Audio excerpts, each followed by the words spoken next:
పుల్ల మామిడికాయలు ఇంట్లో ఉంటే ఏం చేస్తాం? మహా అయితే పచ్చడో, పప్పో, పులిహోరో చేస్తాం. కానీ ఈసారి కొత్తగా మామిడికాయ చికెన్ చేసి చూడండి, అద్దిరిపోద్ది రెసిపీ. ఫస్ట్ అయితే కొన్ని జీడిపప్పులు, కొబ్బరి, గసగసాలు నానబెట్టుకుని పేస్ట్ చేసుకుని పక్కన పెట్టుకోండి. తర్వాత ధనియాలు, ఎండుమిర్చి, జీలకర్ర, మిరియాలు ఇంకా లవంగాలు వేపేసుకుని పొడి చేసుకుని పక్కన పెట్టేసుకోండి.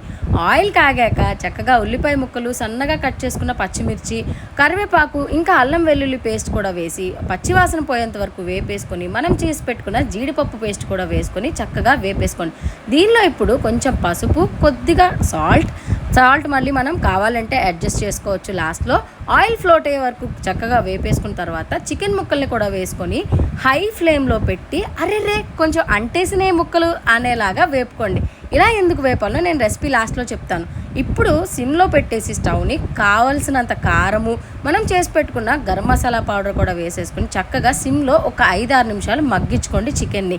ఇలా ఎందుకు చేస్తున్నాము అంటే మామిడికాయ ముక్కలు వేసాక మనకి చికెన్ ఉడుకుతుంది కదా, అప్పుడు మెత్తగా అయిపోకుండా ఉంటుందన్నమాట. ఫస్టే మనం వేపేసుకున్నాము అందుకే.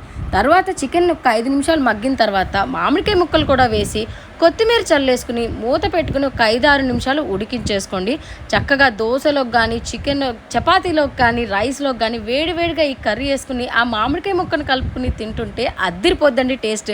మరి ట్రై చేసి చూడండి మీరు కూడా. ఎలా